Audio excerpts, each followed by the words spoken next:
Bonjour à toutes et à tous, soyez les bienvenus dans ce nouveau journal. Revenons tout d'abord sur le décès de Jacques Auxiette. Nous l'avons appris ce week-end, l'ancien maire PS de La Roche-sur-Yon de 1977 à 2004 s'est éteint vendredi à l'âge de 81 ans. Professeur de mathématiques et proviseur du lycée Pierre Mendès France, il a donc dirigé la ville de La Roche-sur-Yon pendant 27 ans. Il aura également présidé la région des Pays de la Loire de 2004 à 2015. Figure politique de gauche, Jacques Auxiette aura marqué de son empreinte La Roche-sur-Yon et la Vendée, au-delà de sa famille politique. Écoutez la réaction de Jean Burnelot, l'ancien adjoint de Jacques Auxiette pendant 4 mandats à la mairie de La Roche-sur-Yon. Je retiens de Jacques Auxiette son extraordinaire humanité. C'est quelqu'un qui aimait les gens, il aimait les Lyonnais, il aimait les Ligériens, il a aimé ses élèves de lycée. Il était respectueux de ce qu'étaient les personnes. Il se demandait jamais ce qu'il allait faire pour eux, mais ce qu'il allait faire avec eux. Et il le faisait dans l'intérêt de tous. Il était profondément ouvert aux autres. C'est pas les territoires qui l'intéressaient, c'était les femmes et les hommes qui y vivaient.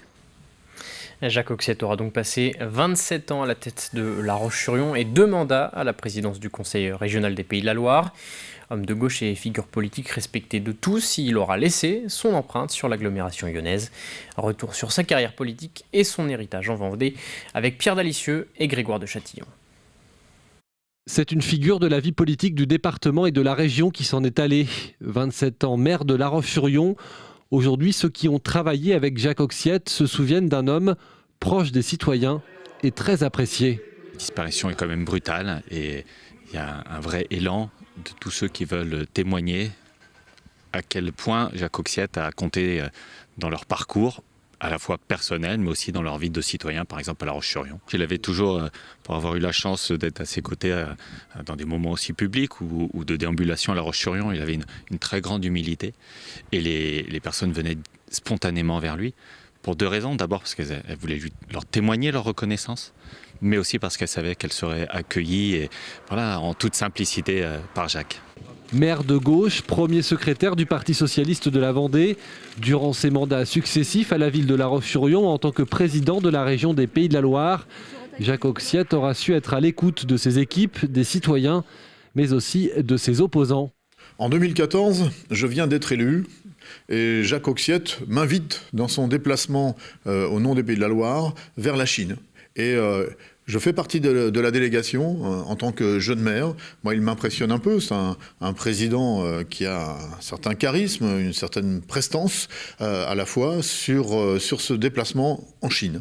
Et nous avons eu l'occasion d'échanger quelques mots à ce moment-là, pendant ces quelques jours. Et j'ai rencontré un personnage qui était attachant. Certes, un opposant politique, mais très attachant. Et un garçon qui était ouvert, avec qui on pouvait discuter. À La Roche-sur-Yon, son empreinte est partout. Université, grand air, piscine à ragots, maison de quartier. Aujourd'hui, difficile de ne pas penser à l'ancien maire de la ville. Et nombreux sont les Lyonnais émus et touchés par sa disparition. C'est dommage, je ne sais pas quel âge il avait. Mais voilà, c'est quelqu'un, je pense, qui a fait pas mal de choses pour la ville. Par ailleurs, nous le connaissions un petit peu personnellement, donc voilà, on est touchés quand même. C'était un professeur de mes filles, alors c'était très sympathique, un monsieur très gentil, très sympathique. C'est tout, je regrette pour lui, c'est beaucoup et sa famille. Voilà, c'est un homme sympathique. Jacques Auxiette est donc décédé le 10 décembre à l'âge de 81 ans. Ses obsèques auront lieu ce vendredi 17 décembre en l'église Saint-Louis de La Roche-sur-Yon. Parlons désormais de sécurité routière dans ce journal à l'approche des fêtes de fin d'année. La prévention routière a récemment organisé une journée nationale de sensibilisation à destination des automobilistes. Des éthylotests étaient notamment distribués dans le centre commercial Ilium au Sables d'Olonne pour échanger autour de la consommation d'alcool à l'occasion des réveillons de Noël et du Nouvel An. On souhaite évidemment que les gens puissent faire la fête à l'occasion de Noël, évidemment, même si la situation est un peu plus particulière, ça ne va pas empêcher de faire la fête. Mais nous sommes là évidemment pour rappeler qu'on peut faire la fête sans forcément faire d'excès, notamment au niveau de l'alcool. Jusque-là, on a eu plutôt un bon accueil de la part des gens. Oui, oui, tout à fait. Et quand même, je trouve que à force de le dire, peut-être de le répéter, je trouve que les gens sont sensibilisés à ce genre de problématiques. En tout cas, ils nous promettent de faire attention. Et puis toujours à l'approche des fêtes de fin d'année, la police municipale des Herbiers fait de la prévention avec humour. En zone bleue, en lieu et place des contraventions, les agents laissent des amendes, le fruit accompagné d'un mot sur le pare-brise des automobilistes. Une démarche qui peut paraître étonnante, mais qui a pour but de sensibiliser les conducteurs et conductrices en infraction par une simple réprimande et non une contravention tarifée. Les gens sont assez surpris évidemment, puisque ce n'est pas une action qui est courante, je pense même qu'elle est inédite sur le territoire. Les gens sont bien sûr contents puisqu'on ne les sanctionne pas, mais surtout derrière, nous ce qu'on cherche c'est les inciter à réfléchir sur leur comportement routier. On l'avait déjà fait en 2018 avec les leurres, nos silhouettes de faux policiers pour la vitesse. Là on le refait cette fois pour le stationnement, pour essayer de faire réagir différemment. Au chapitre environnement, la journée mondiale du climat s'est tenue il y a quelques jours et au lycée Jean Monnet des Herbiers, les élèves ont participé à la création de la fresque du climat, un exercice déjà réalisé par plus de 235 000 participants à travers le pays. Objectif, sensibiliser sur les causes du réchauffement de la planète et expliquer l'impact de notre quotidien sur les changements climatiques actuels. Reportage Alexia Janet, Pierre Dalicieux. Une fresque pour parler du changement climatique, un jeu grandeur nature à destination des jeunes, mais pas uniquement. L'objectif, vulgariser et résumer les 6000 pages du rapport du GIEC. L'atelier est vraiment un outil pédagogique hyper puissant puisque c'est le petit groupe que vous voyez derrière moi là, qui apprennent en équipe. En fait, le message est sur les cartes et donc ils apprennent en équipe. Et surtout, au bout d'une heure, ils comprennent la systémie des enjeux énergie-climat. Ils partent des causes et ils arrivent aux conséquences. On entend beaucoup parler des conséquences, notamment dans la presse, et on fait assez peu le lien avec les causes et avec nos modes de vie. Le but là, c'est d'expliquer vraiment scientifiquement le lien entre ces causes et ces conséquences. Sur ces fiches, des informations alarmantes sur le changement climatique que ces lycéens doivent mettre en relation avec les activités humaines. Ces jeunes se prennent très vite au jeu, l'objectif semble être atteint. Je trouve ça super intéressant parce qu'on apprend plein de choses sur tout ce qui se passe et sur les différentes façons d'agir par rapport au climat. Il y a des choses, on pense que il n'y a pas beaucoup de conséquences, mais en fait il y a d'énormes conséquences par derrière et c'est bien de comprendre tout ça. Si nous on commence chacun à changer son quotidien ou quelque chose comme ça, chacun commence à changer ses gestes, des petits gestes comme ça, pourrait changer le climat en général et éviter le réchauffement climatique. Au lycée Jean Monnet, la préservation de l'environnement est, selon le proviseur, une thématique mise en avant depuis de nombreuses années. Et plus les années passent, plus les générations qui se succèdent ici sont sensibles et engagées pour la cause environnementale. Oui, ils sont extrêmement investis et ils sont initiateurs désormais. Il a fallu passer par quelques années de sensibilisation et maintenant c'est eux qui nous sollicitent, c'est eux qui présentent les projets, qui sont quelque part exigeants mais qui nous placent face à nos responsabilités. La fresque du climat existe depuis 2 ans et demi.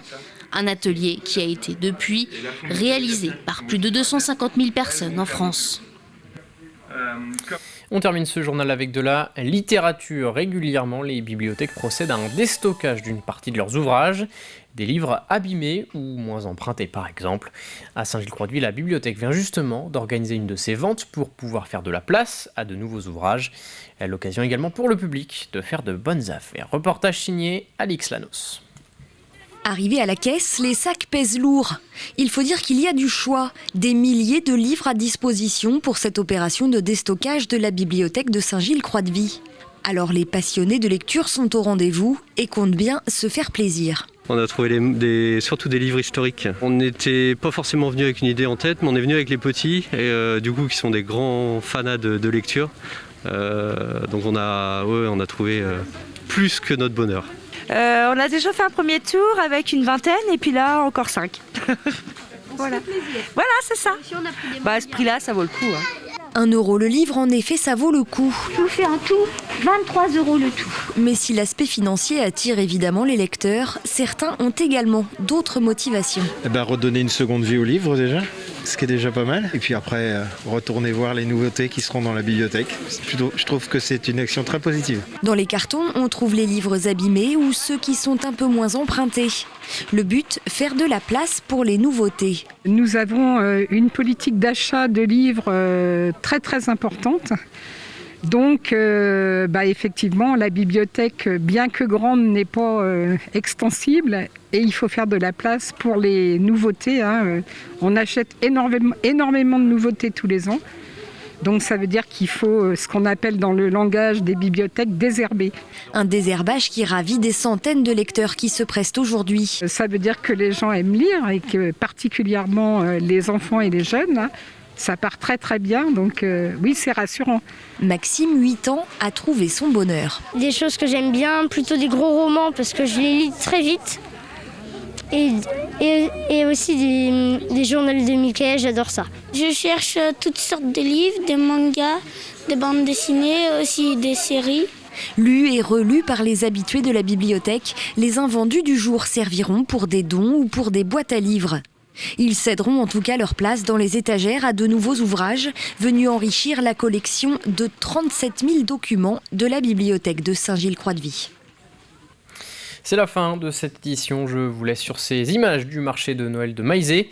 Plus de 70 artisans étaient présents au pied de l'abbaye pour ce deuxième et dernier week-end de festivités. Très bonne soirée sur TV Vendée.